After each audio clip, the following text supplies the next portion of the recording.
And we are live. Hello, Tom Levecki here with the latest edition of the New Theory podcast. So this is going to be a fun one. So before you do anything, make sure you like below, you subscribe, leave a comment, make fun of my beard, whatever you want to do. Adrian, my media guy, always yells at me. He goes, "You never ask, you never ask." So I got that out of the way. So today we're going to do a special live edition. I'm not expecting a ton of live viewers, but I figured if somebody had any questions, they could ask in real time. We're going to talk about AI today, specifically how it relates to PR. And then does AI kind of control you, right? Or can you control the narrative in terms of AR? Adrian is a world thought leader, an expert, has a service that I use personally. I've been gatekeeping a while. I'm going to share it today. Adrian, welcome to New Theory Podcast. How you doing today? Hey, Tom, I'm doing great. Thanks for having me. It's my pleasure, and I know we've been working together for a little bit, but it's nice to work together publicly and kind of share some critical information. So let's start off with, what is PR, public relations, right? And then how does it relate to AI? Because if you think about it, they shouldn't correlate, but they do. If you could share a little bit about what is PR, and then how does it correlate to AI? Certainly. Well, I think if you start with the idea of what's an LLM, correct, and you realize that actually I'm an LLM and you're an LLM, then let's share language, large language module, right? Yeah, and that is basically AI. So when he uses LLM, he's kind of saying AI as well. But yeah, we've all been large language models all our lives, and right. here comes AI. And it's very automated, and model becomes much larger of how much information can be processed.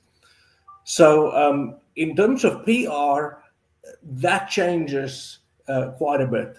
Like some of the old rules that we used to have are going out the window, and there's a couple of new rules that we need to be well familiar with. Correct. When it comes to AI and PR.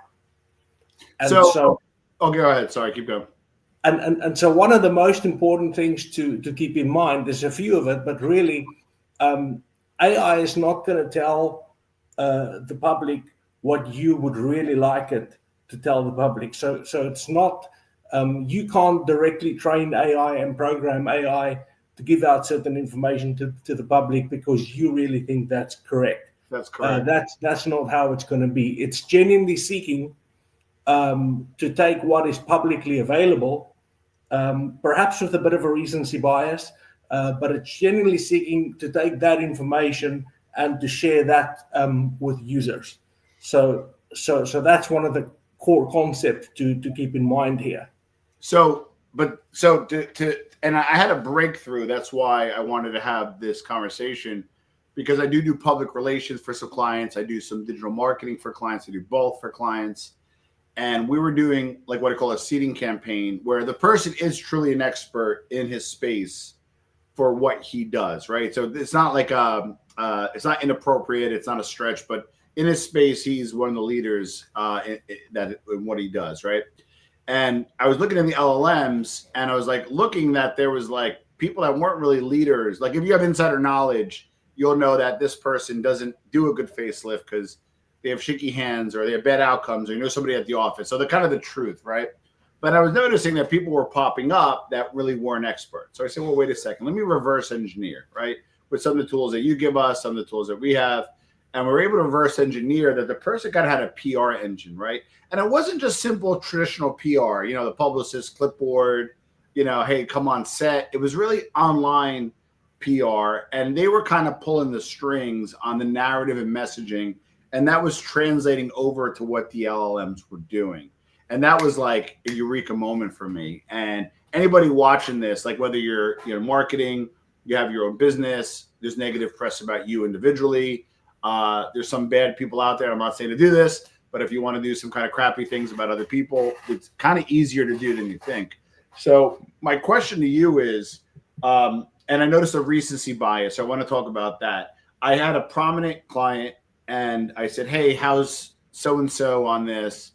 And it cited really the last three data sources, not, ABC News, not New York Magazine, 3 local kind of not so prominent outlets, but because they were recent, they showed up in the LLM. Can you unpack that for me? Well, I wish I can truly do so, but at the end of the day, there's quite a few things about all the LLMs that we don't really know. Yeah. And I also think that it's not as perfect as it would seek to be. And that's obviously why all the models that we're working with are constantly being updated all the time, because they're pretty much in a steep learning curve. The benefit, though, is that it is learning a lot faster, but so they can be blips along the way, and as much as it's a lot better now than what traditional search used to be, we're still seeing information come through every now and then that's way less than perfect, and not so representative of the full view of reality. Saying that, I think this is actually a point where it strikes parity with search. Google for the last couple of years has been into the game of surfacing recent information. It wanted to serve fresh content.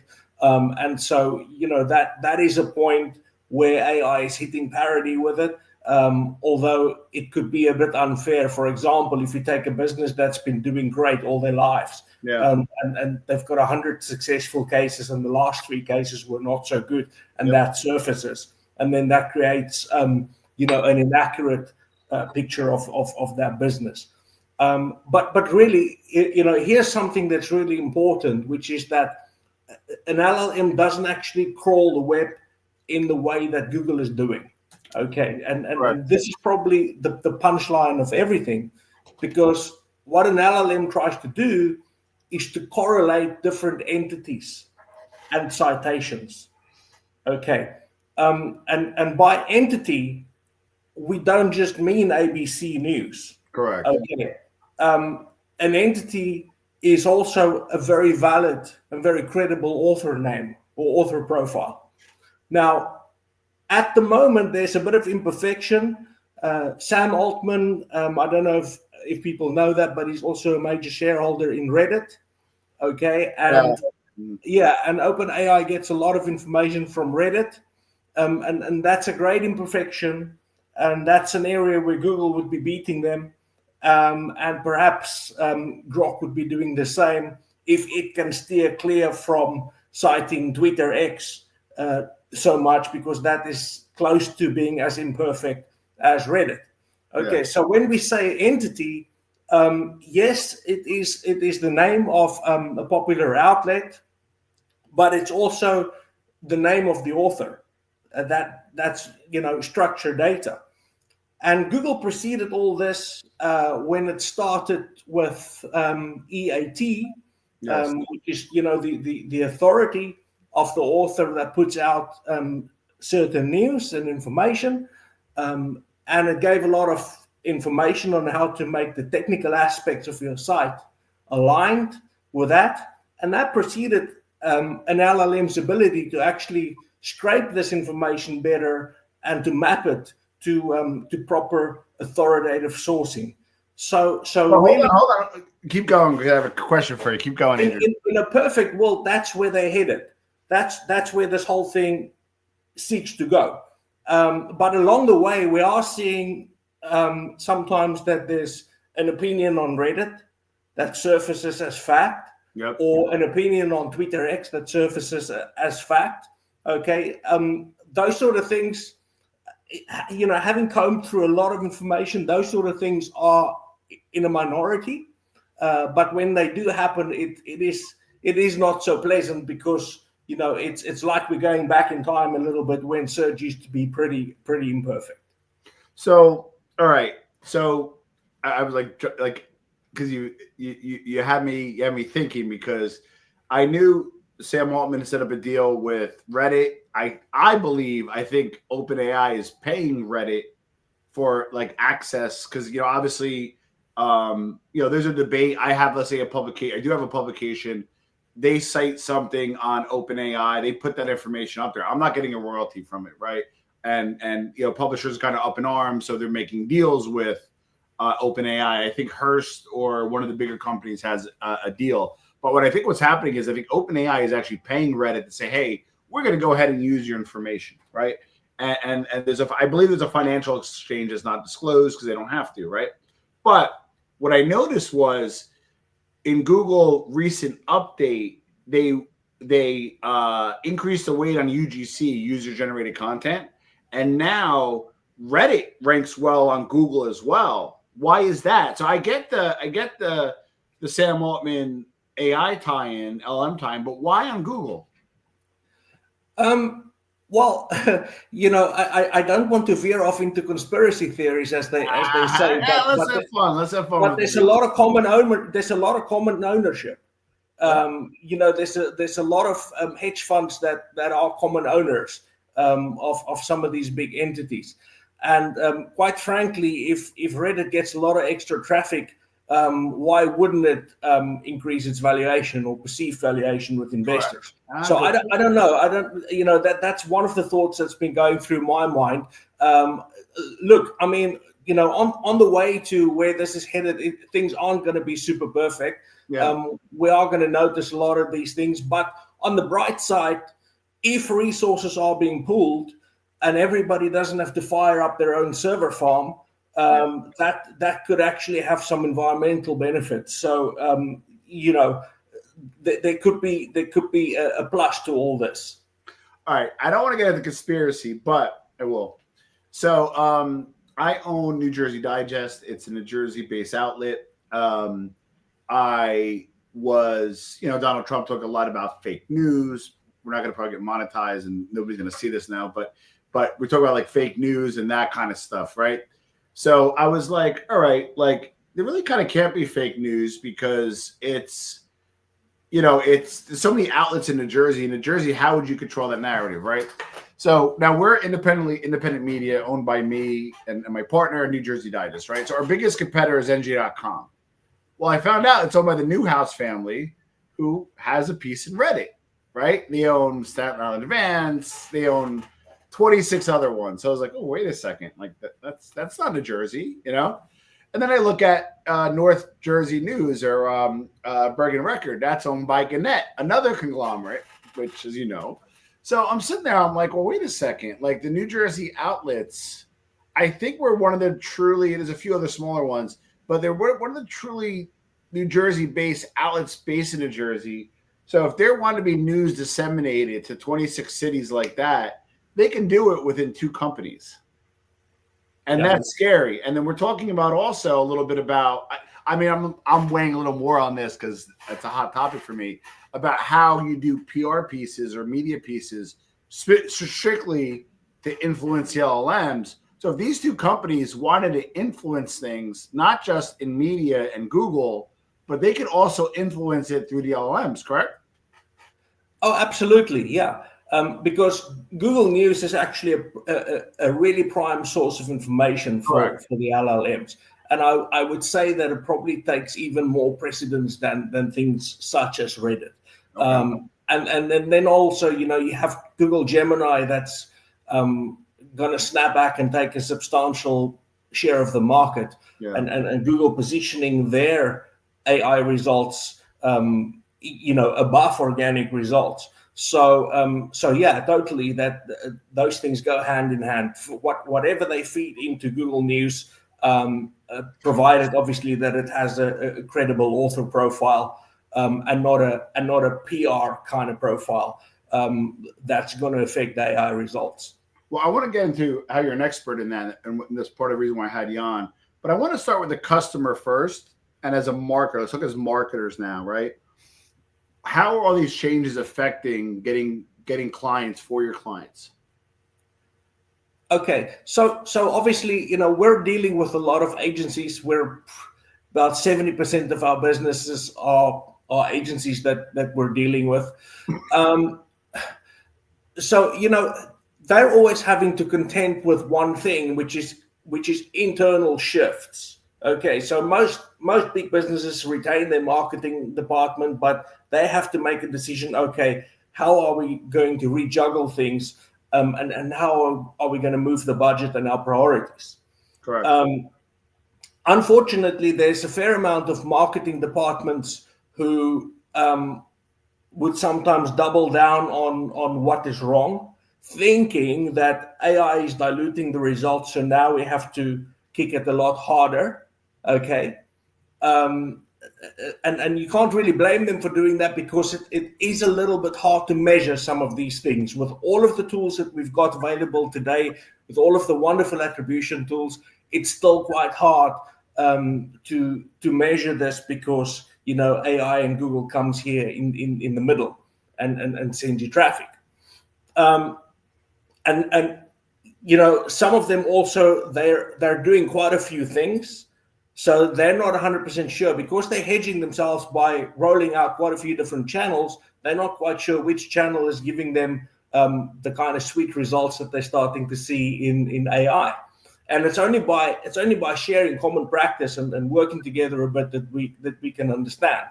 But the one thing that surfaces from everybody that we're dealing with is that pay-per-click is still the winner. Mm-hmm. Okay, and I guess you can't knock that, because it's still a core revenue stream for Google. And so whereas the organic results are being swapped around, and all of a sudden being a number 7 on Google is nowhere near as valuable as it used to be. We're seeing people with number 7 and number 5 results, and they're in dire straits, because they're not making what they used to. The number 1 organic position is still kind of okay, but this is kind of where AI can really help you. Okay. Well, hold on, really quick, because it's you brought up an important point. You're saying that it's changing the game and PPC is the winner, right? And it's a super hot topic with me, so I want to get back to your comment in a second, but I have a question. Okay, so one of my accounts, and this is a super hot topic, is the PPC in the plastic surgery category shot up, right? Shot up, like 77% in one market, so much in another market. So the cost of ads and the cost of doing things are much higher, right? And I met with Google and I signed the NDA, and I can't talk about what we talked about, but I was able to see some data, right? So my question to you is the marketers freaking out and all jumping to PPC and artificially bidding it up because, hey, I gotta perform for Adrian, or is the traffic also going to PPC? Well, that's interesting, because I also work with people in the affiliate businesses, and they're having, and we're talking big magazines. Some of them are big magazines who are in the affiliate business, and they're losing a lot of business. Yeah. They're losing a lot of business, and so the brands are instead of basically paying out a lot more to the affiliates, they're trying to push also towards PPC. So PPC is still having the same amounts of traffic as it used to get, but it's more expensive because from my understanding from tracking this, Google is constantly piloting two things. Okay, look, at the end of the day, Google knows that people love to evaluate before they buy, and if the past people evaluated 3 products, whereas now they're going to evaluate 20 products before they buy, who's the winner? Yeah. Okay. Or even worse, what about if they evaluate and they get recommended one product, right? And it's from a trusted source like ChatGPT. Like I saw on Patrick Bet-David, he talked about how Walmart struck a deal with OpenAI, where when you search for things in OpenAI, it's going to tee up Walmart, and it's not there yet, but it's going to be where you can click and buy it within OpenAI. I think websites are going to be gone in 5 years. I don't see a reason. Yeah, that's an interesting thing. But before we get to that, this issue that we're discussing about the PPC and a lot of results surfacing in PPC and Google getting more clicks, we now have a situation where intermediaries, affiliates like Forbes Advisor, are charging you 10 grand to be listed on their list of top 10 companies. Yep. And an affiliate fee, and they participate in PPC as well. So what they're going to get compressed because they're going to spend more, make less, right? And then they're going to pretty much be useless. Well, what the brands are doing is to try and hold on to market share. and share of eyeballs is they say, okay, we're going to have to pay Forbes too. So now the brand's budget is getting diluted into Google PPC, Forbes PPC to try and reinforce it, and Forbes is basically just doing arbitrage between the brands and Google. Correct. I'm saying specifically Forbes Advisor. I have it on good authority that that's their model. Yeah. And I didn't sign any NDA. So yeah. Well, I do have experience with travel space, and I know, I don't want to say too much, but Forbes Travel, has a CPM model that if you wanted to promote to their people, but it's interesting because it's Forbes vetted, so it's supposed to be theoretically, vetted, not. It's still paid advertising. It's paid advertising, leveraging a hybrid model where you have to pay them a certain amount of money to be on the listing, and then a commission as well, which is tracked through affiliate links. That was how it was the last time I had a meeting with them and discussed this on behalf of a client. Yeah. So this puts the brands in a position again where they really have to think carefully, because I'm not saying that this is the way to go. Yeah. Okay. Some people may say that, but being mentioned on some of these sites, it's great for conversions because it's like a stamp of approval. But at what cost? And if you're not selling luxury watches, or if you're not selling something that's in extremely high volume or either a very high amount, you really have to think about how you're going to spend your advertising dollars. Well, so hold on. So you bring a good point, because, okay, so for the most part, the clients that we do have, we control all their channels. Like generally, we do better when we handle everything versus just a part of it, because we're able to see the macro view, right? So I'm with you, right? Hey, we're doing some PPC. We're spending a little bit more, getting a little less, right? SEO, we're kind of getting killed, and we can talk about num equals 100 and other stuff, but like SEO is kind of like less valuable, right? Okay, we're showing up in the LLMs a little bit, but it's not there enough, right? But that's where PR comes in. I want you to talk a little bit about your service, and I want you to talk about why, and I wouldn't say it's a short game, respectfully, it's a long game, but you'll win by playing the long game. Talk a little about your service and how it allows, agencies and PR professionals to get an upper hand. So basically, we looked at all this, and prior to AI coming to the game, there was already some issues with the kind of information that Google preferred to show, and also the kinds of penalties that Google used to dish out, for certain things like duplication.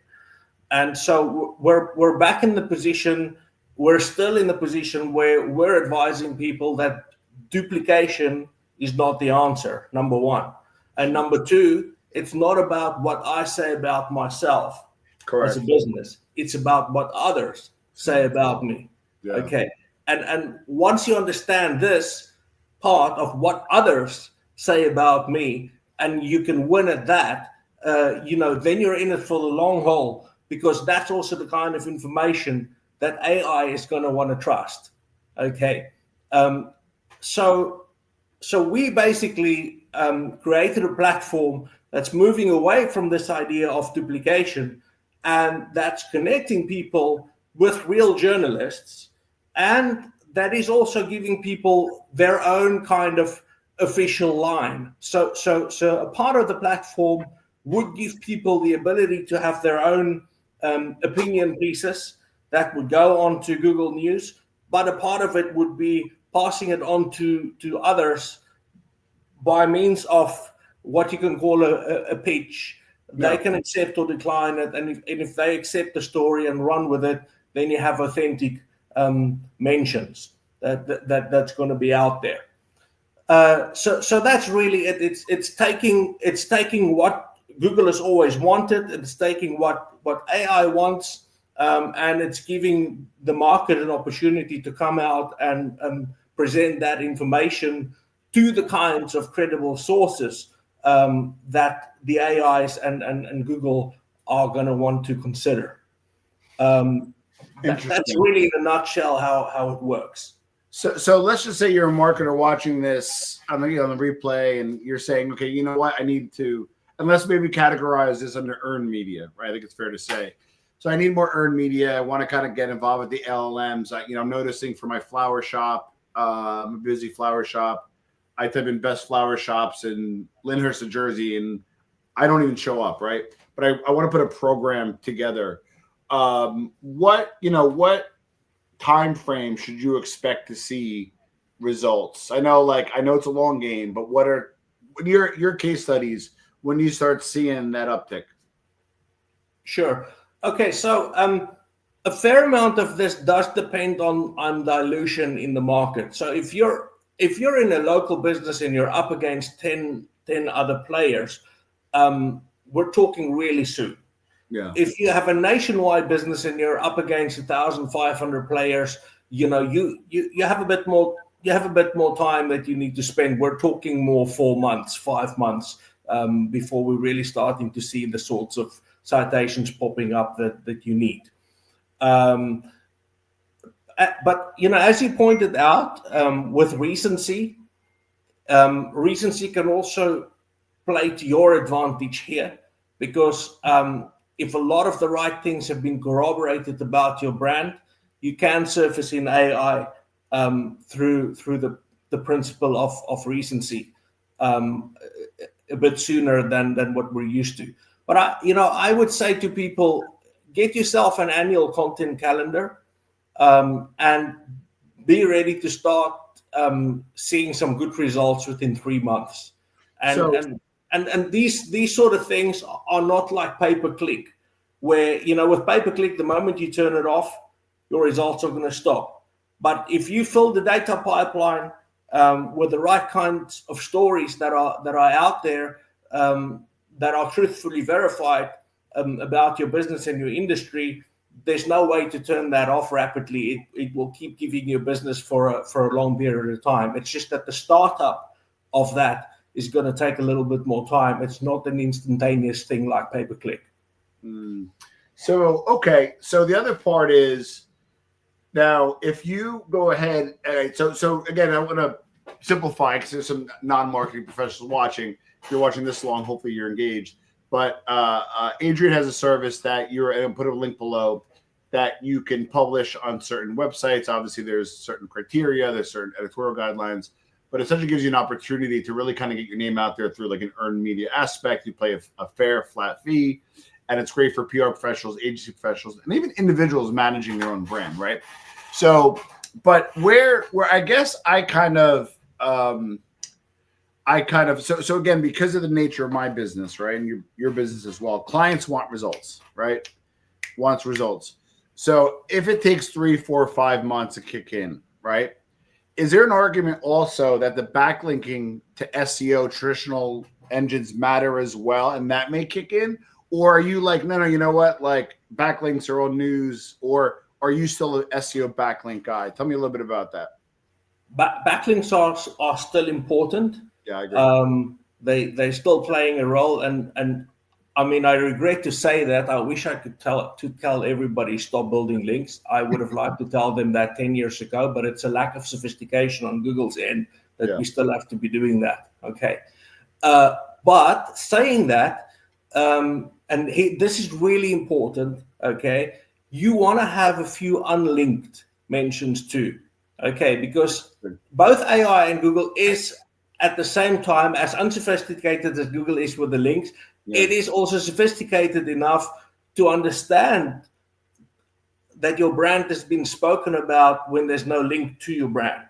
Okay, I'm convinced that what is that called? There's a name for it. When I manage. I'm sorry, you said a hot button for me. So I manage an account that his name website is managed by another company, but we manage his branded websites, right?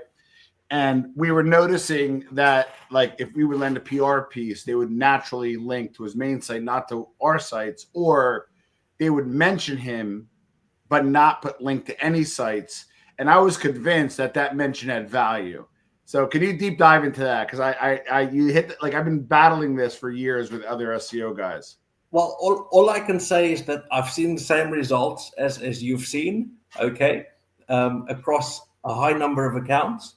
And a lot of other experts in the industry are on the same page with the kind of test that's been run. And also, if we flip back into Google mode, where we are looking at manual quality audits and that sort of thing, I mean, what more of an authentic footprint can you want that's not been fiddled with than something that is out there where a couple of things link to you, some things clearly don't link to you or to your competitors.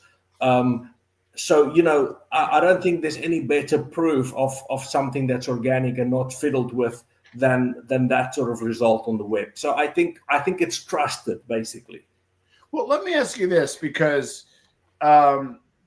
traditional publicists, right? And I think I'll give my reason in a minute, but traditional publicists are A, in trouble, but B, tend not to use your services because you're like, well, we're looking for like true earned media. And I do both, right? I'll use Cision and I'll pitch and I'll maybe get a placement here, a placement there, and then I use your service and they're guaranteed. But like, even though, for example, you're not all tier one media, I found better results in the aggregate of what I did with you, greater than even a tier one hit, which kind of further devalues traditional PR model. Walk us through that. Well, look, I wouldn't like to say to anybody that what we offer on our platform is the all singing, all dancing version. Okay. I believe in a healthy mix and a healthy footprint. So a little bit of traditional PR, like the wire services, about 5% of your content, because there is also, it doesn't mean that what we say about ourselves is completely worthless. Okay.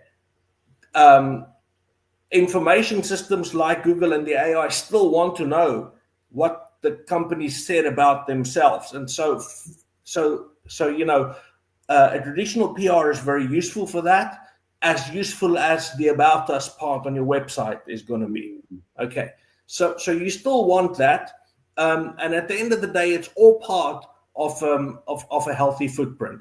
But you mentioned the current president of the US, and I think his first term was, to me, an eye opener in terms of what can be done with long tail media.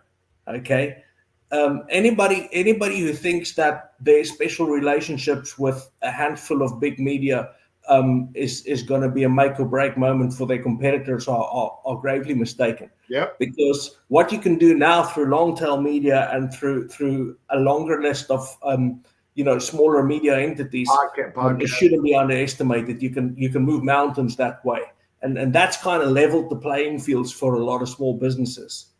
Well, and not just that, by having a strong PR foundation, we call it the ladder strategy, is if you're a no name, you need kind of like some seeding out there so you can say, hey, I was featured here, here, and here. So you can go to that next level, and then you go to the next level, you start getting on those bigger podcasts, which won the election for president. Absolutely. I mean, I couldn't say it better myself. That's exactly how I see it. Yeah. And that ladder approach that you've just explained, I've actually discussed that with many people over the years, because it's exactly how it is. Yeah.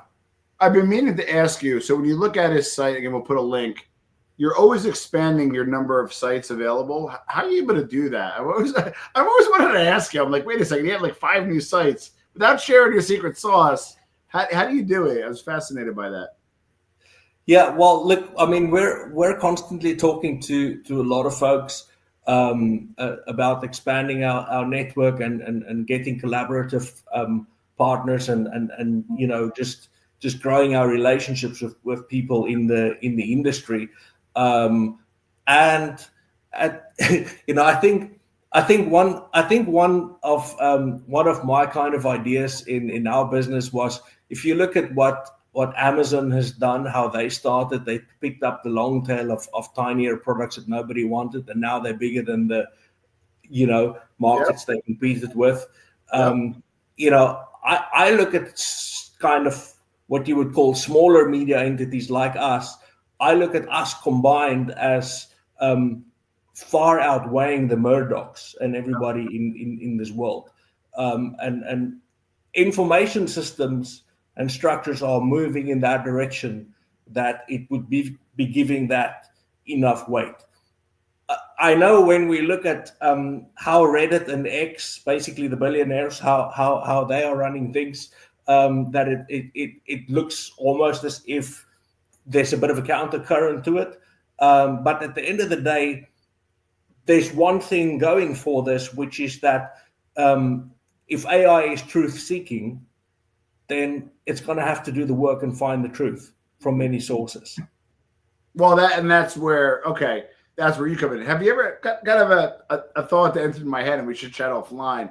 Have you ever thought of doing what you're doing, but for podcasts? Look, there's as somebody said to me, as one of my strategic partners said to me, it was like, sorry, we can't do everything. There's so many good opportunities. We have to pick one and run with it. But I think for any agency listening now, what Tom is saying there right now, that is a potential gold mine. Yeah. Yeah, I agree. So I'm going to put a link below. I'm definitely going to have you back. How do people find you, Adrian? If you put the link below, sitetrail.com, that's our site. People can just find us through the site. Yeah. Awesome. And highly recommend the service. Been using it for a while. Respectfully, I have been gatekeeping it, admittedly.